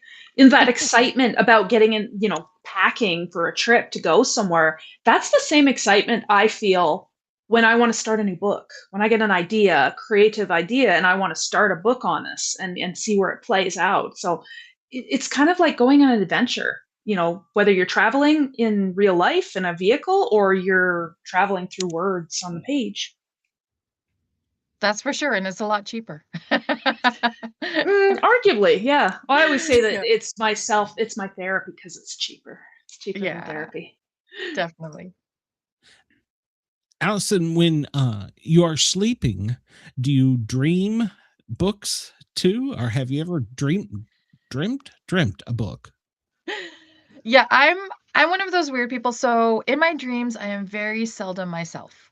I am often, like I'll be a pirate. I'll be, sometimes creatures like a dragon, ascending flying up in the sky. So yeah, sometimes I take inspiration from my dreams. In fact, one of the first books, I never finished it, but one of the first books that I started writing when I was a teenager was based on a dream.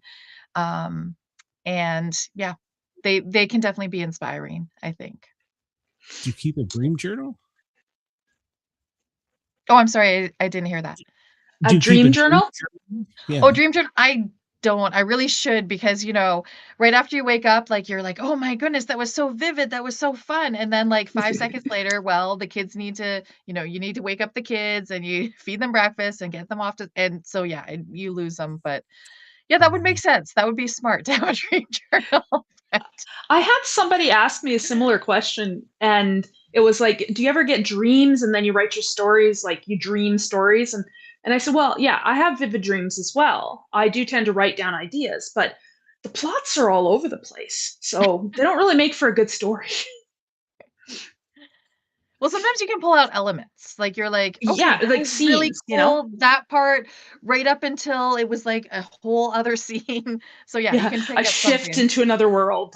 Yeah. Like Exactly. scenes. I figure like scenes I can make out of it. Or if there's a general theme, or sometimes it's a mood or an idea. Yeah, you're right. There's certain things you can pick out, but writing a whole story from a dream, I think that would be very difficult. Yeah. I think they seem in your sleep like they're so long, but if you actually sat down and looked at it, you're only asleep, that REM sleep, for like 15 minutes at a time here and there. So it seems like when you come out of it, but like you said, that short-term memory, boom, well, it's got I forgot that. But it seems like you're immersed in that world, like you're the time traveler, like you were saying, you're a pirate, you're a whatever dragon. Yeah, I mean, it sort of makes you think, I wonder if the past lives are a real thing. Yeah, Or maybe it's right? just because I read a whole bunch. I don't know. And that influences my dreams. Who knows? Who knows where they come from? There's a lot of dream theories out there, but nobody really knows. Yeah. That's true. So, go ahead. No, I was just agreeing with her. I said, yeah, that's. I was going to ask you about you have a book out, a recent book, or is this one the new Empire? Oh yeah, that was my latest book. And it's an alternate history, and it asks the what if question on for if you go back to history, the Europeans came over and colonized the Americas, but what if the Chinese had gotten there first? How would that have changed history? So, but it Are you was a going lot of all fun on? to research. I used to do that when I was a kid. Like, what would our life be like if certain things didn't happen? So, I think we're on the same wavelength at some point. Yeah, One it's of my fun though, Um, because sometimes history hinges on one key moment.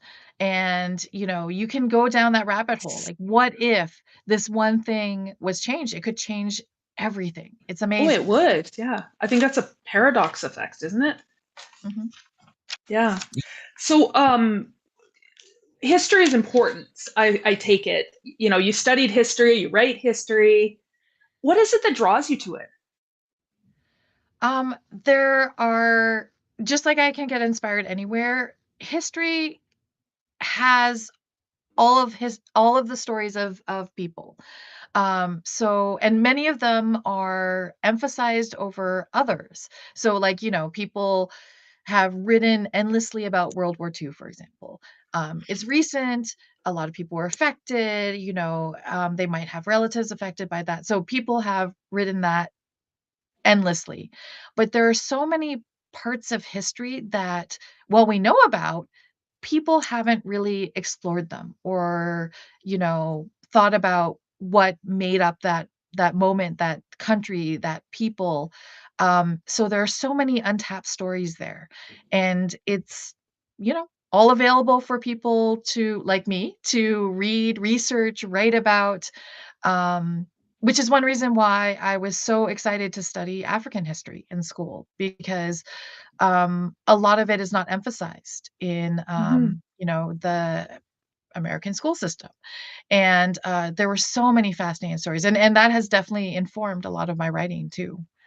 Finding those historical uh, nuggets of gold that are unexplored in a lot of other people's writing. Yeah, because there has to be a lot of like history that isn't told, like hidden history or forgotten histories. And is there an era that really attracts you? Um, Not so much an era. There are different, um, I don't know. I just like to read a lot and see something that was very pivotal or big or really influential at the time, but has sort of been forgotten nowadays. So I like to find those, like, wow, this totally blows my mind that this whole civilization exists and we never learned about it in school. We don't talk about it. I can find hardly any books about it. So where can I find out that information? And so then I'll go down that rabbit hole and try to find out as much as I can. You find that one character, the unsung or the character that doesn't have a voice, and you try and put yourself in them and pull their story out. Is that something you feel like you can easily do once you find somebody you connect with, or a character, a person that you can put yourself in their shoes and see history from their point? Definitely. And this is also one reason why I write fiction as opposed to nonfiction. Nonfiction is actually something that I tend not to write that much about, other than a few personal stories, essays, that kind of thing. Um, because there's so much we don't know about different periods of history and different people who lived and died in the past. So the only way to explore it is to, well, fill in the gaps, I would say, because we might never know about certain cultures. Mhm. We have puzzle pieces, and we can put together what we think is the full picture, but we'll never actually know.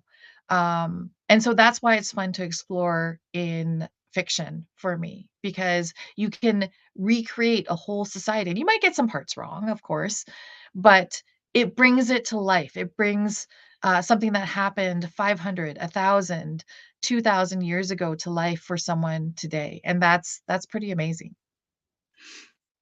How much research has to go into a historical fiction? A lot. So how much is it, like how much is historical and how much is fiction? It depends on the writer. So, like, this is something you'll get together a whole bunch of historical writers, and they will argue about this endlessly. So some are like, you have to really stick to it, and you can just make up one person or something. And others will be, and I'm more along this camp. No, you can change everything. Like, just make sure, like, the details of what they wore on their feet is correct. So so when I was my last book was alternate history, which means I completely changed the timeline. So I had a lot of leeway, but I still wanted to make sure, because I was mixing a whole bunch of different cultures, like the Haudenosaunee from North America with the Chinese, with the Amamutsen from California. So basically, I was mixing a whole bunch of different cultures and people, and I wanted to make sure that I got the details of each part of that correct as we knew them. So that's where my research came in. Most of the people were made up. There was no character that I knew of called Jianxi. That is someone that I created to be my main character. But yeah, other than that, it's all true. Do you get a lot of feedback or maybe pushback from fans or? Not as far as I know. There's no fact checkers going on well, there. no, there are fact checkers. I mean, I worked with the publisher for my book, and they had a copy editor. But I haven't. I try not to read my reviews. I don't know about you guys, but it can be great to read a positive review from a fan. But it can also be disheartening, as a smaller time author to have someone who really did not connect, shall I say, with your work. I haven't heard anyone, no one's asked. I go to different conventions, I talk, I do workshops. I haven't had anyone come up to me and say, "You were completely wrong about this." But I've had friends who write historical fiction who have had that experience where someone will, come up to them and say, "Okay, well, you wrote about Vikings and you wrote about, time travel and, you know, I could accept the time travel, but you got this thing about the Viking ship wrong." So I've had friends who have had that experience with their work. So yeah, some people read very closely and really enjoy the details of historical fiction. There's mean people out there. Yeah, there's going to be people that are just looking to complain about something or to point out something. Yeah. I know. I take it. Oh, go ahead. Oh, sorry. I was going to say we all love our own little things. And Mhm. so if there's something that you really love and you know a lot about and you read something and someone got it completely wrong, Yeah, you're going to be burning. You're going to be like, I need to tell them this it's is true. not Yeah. right. So I totally get it. I totally get it. Yeah. Yes, well, I'm along the same boats.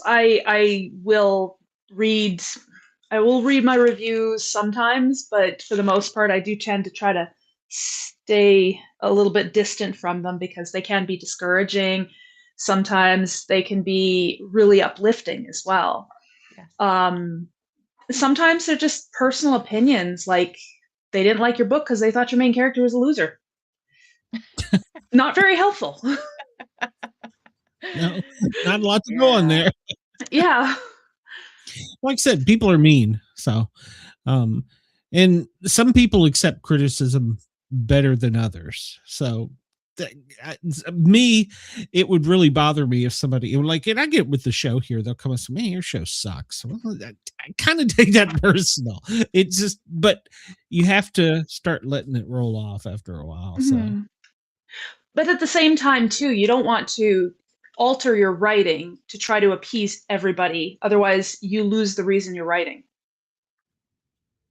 Yeah, still gonna be that's you. true. Yeah. Mhm. Although I feel like most writers, because writing is such a solitary pursuit, a lot of times we're basically telling ourselves stories, because when you're Yeah, sitting down yeah. and writing, you're not interacting with your reader. You interact Mhm. with your reader essentially after your work is published, and it Yeah. can't be changed. So a lot of times you're just telling yourself what you think you want to hear. So yeah, if you're trying to write to your reader, you will never find the ideal voice Mhm. because your readers are so diverse. Exactly, yeah. Yeah, you I keep was things. gonna you cannot please everybody. Yeah. You'll drive yourself crazy trying. I was intrigued by your bio per se. But you said that you like to do something creative every day. What does that look like to you? Um, well, I do I do a lot of different things. So in addition to doing, the comics and the writing, and the drawing with my kids, I think anything that sort of takes you out of yourself can be creative. So like baking cookies can be creative. Like, making up recipes can be fun or disastrous. Um, and, I do a lot of handcrafts too, so knitting, crocheting, I sometimes volunteer at the library and teach classes. Like I just did one, I think a month ago about, how to make origami. So yeah, there's so many things out there. And I think, um, the impetus behind that is basically to keep learning. And I think if Mhm. you just always keep your mind open to new things and new experiences, you're gonna, feed the beast, which is your creativity. So I know You you talk said that you don't struggle with sorry, Glenn.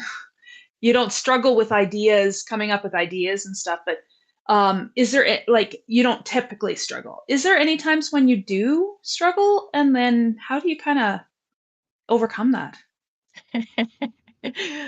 I don't know about you guys. I'm a procrastinator. So when I struggle is when there's a deadline. And I Fair have to enough. force myself, and I do, like I do force myself to go towards that deadline. So and it's not because I don't love writing. Writing is like my happy time. I could write since we're talking about 24 hours a day. I could write 24 hours a day and be happy. But as soon as you stick a deadline in my face, it is so hard. I want to do anything but. See, So I'm the I'll go. my You're the opposite. ADHD is the opposite. Yeah, I will dawdle and I will procrastinate, but you give me a deadline, I'm all laser focused. Yeah, I have to make myself have deadlines. Like, so I have to sort of, okay, you can clean the house a little bit and then you will go, the next hour you're going to go towards that deadline.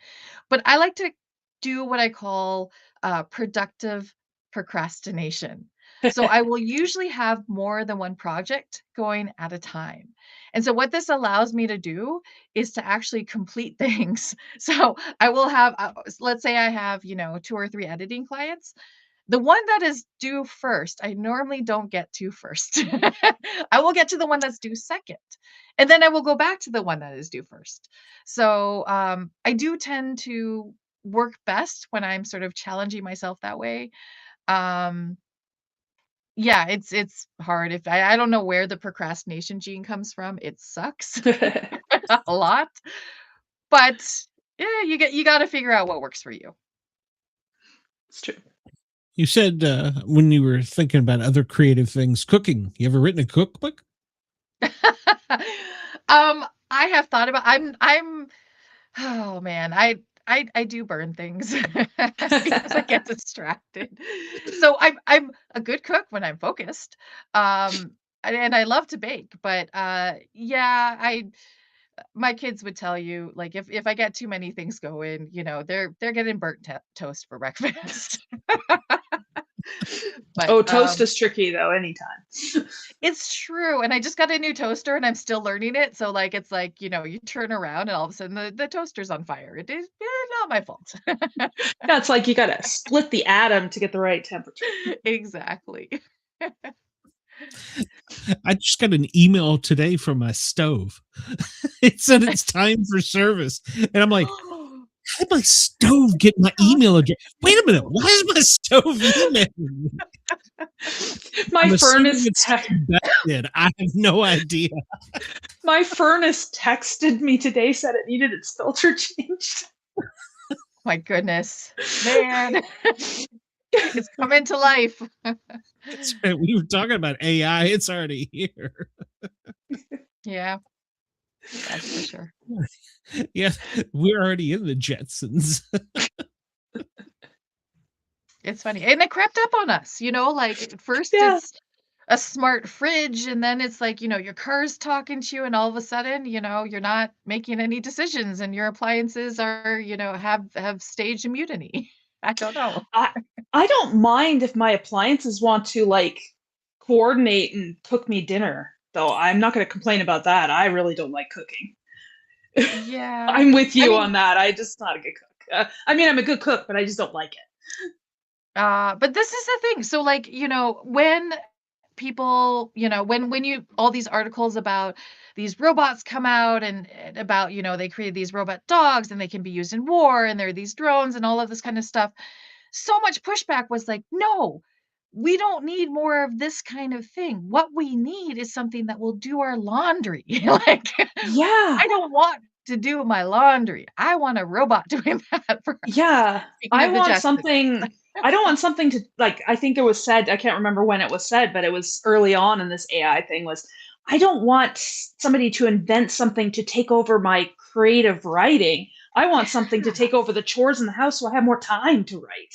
Exactly, exactly. Yeah. But of course it goes for the thing that we don't want it to. So Exactly. Exactly.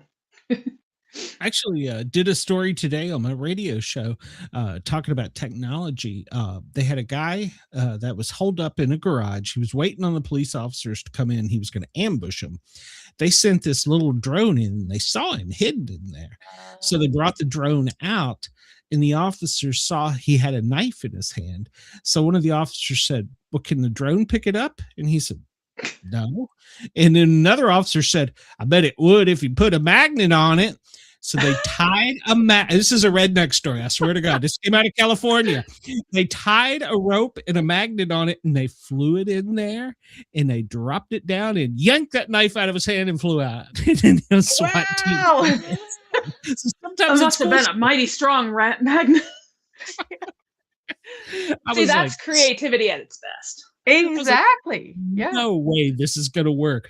There's that one officer out there going, yep, I'm betting you if you put a magnet on that thing, doing it in the Southern drawl because you know it had to be a redneck. I'm sorry.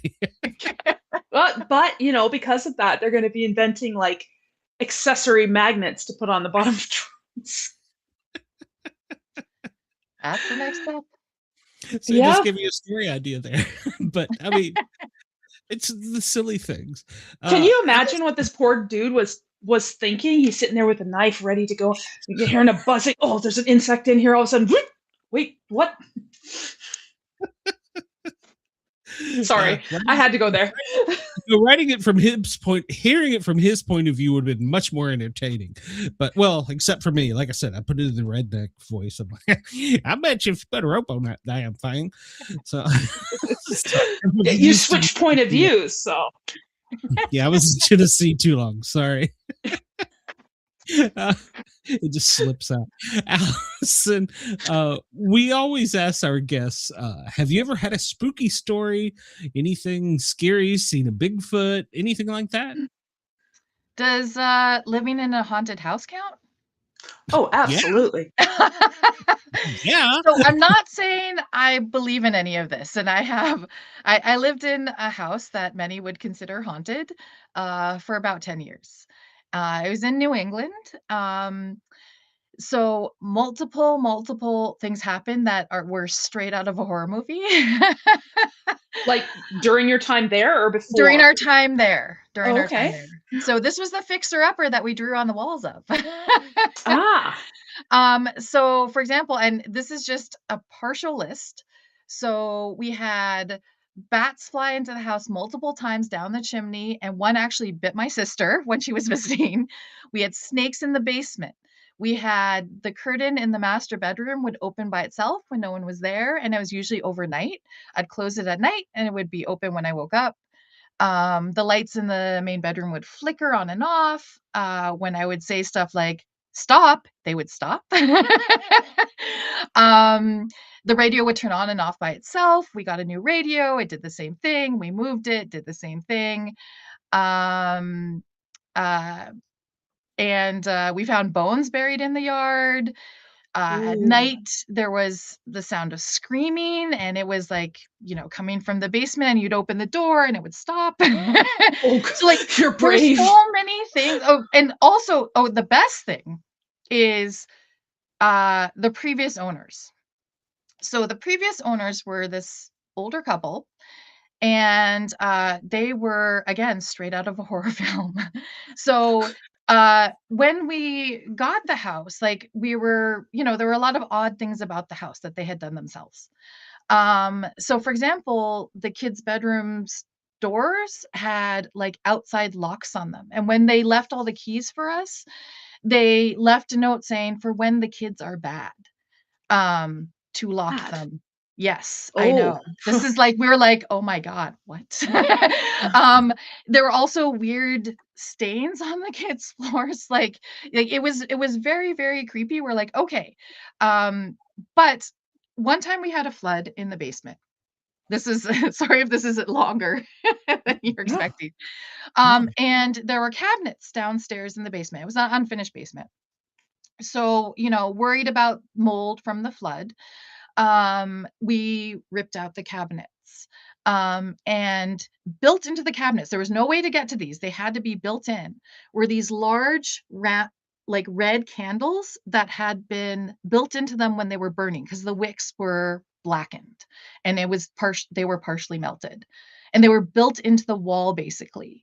So someone before us, probably the previous owners, had someone come in and perform an exorcism in the house. So guess it didn't work. I guess it didn't work. So we basically like replaced everything we possibly could in the house, and weird things kept happening. And so we moved. Good choice. Yeah. Yeah, very good choice.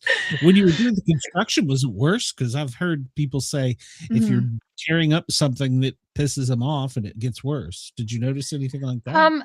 Well, it kept on happening. So like we got construction because we're doing this very logically. We're like, okay, the lights are flickering, it must be the electrical. Let's replace the electrical. Then they did, and then it kept on happening. So then we also had different leaks. Like so they'd say, okay, this leak is happening in this house because the pipes are bad. We replaced all the pipes. Still happened. Okay, the roof is bad. We replaced the roof. Still happened. Okay, the windows are bad. So like literally rebuilding that house from the inside out. And it did not stop everything. Like things kept on happening. So there are unexplained. No.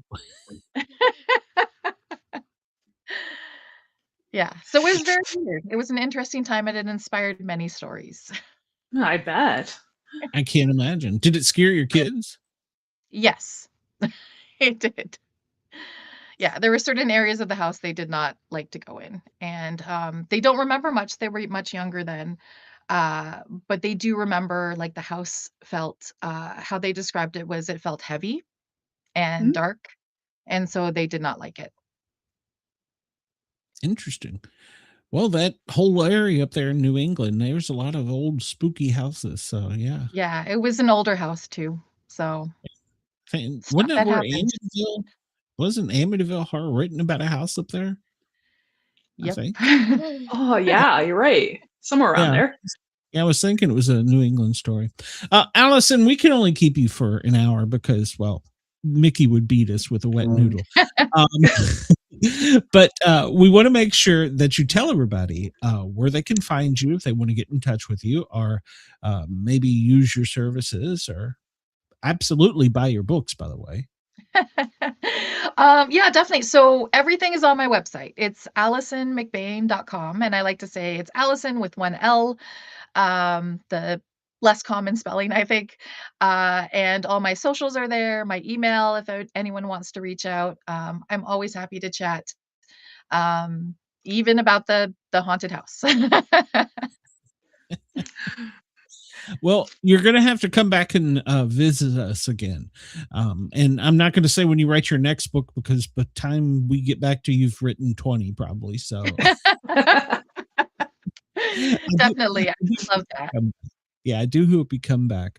And having a great night. And I guess we will talk to you soon. Thank you. Awesome. Thanks so much for having me. Oh, it was our pleasure. It was a pleasure. Yes. Thanks. Bye-bye.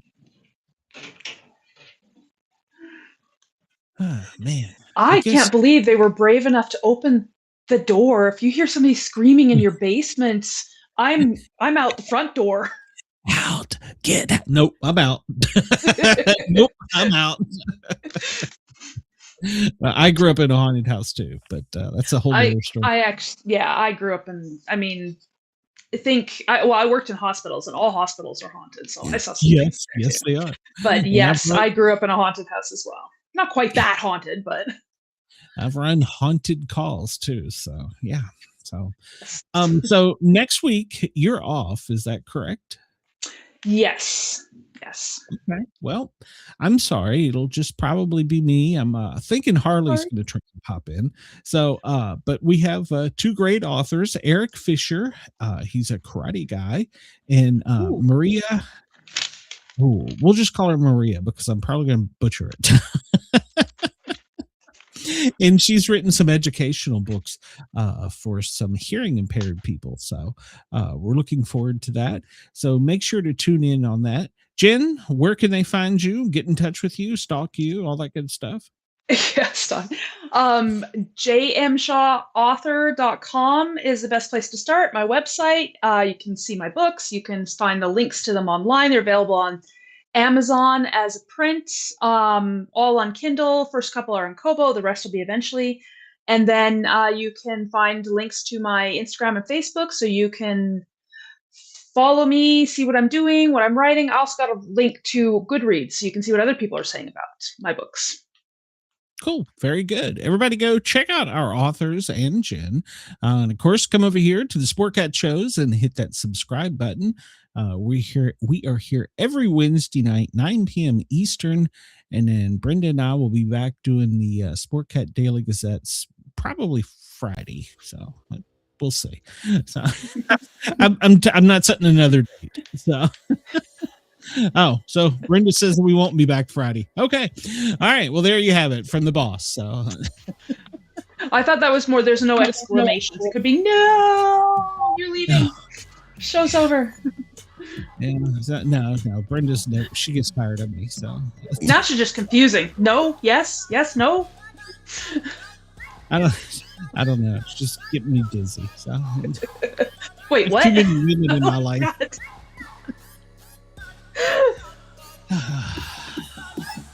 We'll be back soon. You're off next week. Brenda and I will be back Friday, Monday. I don't know. Sometimes